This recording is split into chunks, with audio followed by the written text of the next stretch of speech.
Достали, господа, выбирай товарищей. Я родился в городе Якутске, в учительской семье.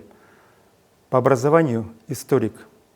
20 лет назад вступил в Коммунистическую партию Российской Федерации по глубокому личному убеждению. Сейчас работаю директором средней школы номер 26 города Якутска, выпускником которой и являюсь.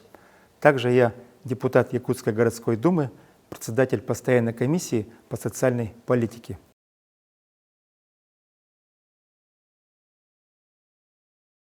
Я знаю работу представительного органа изнутри.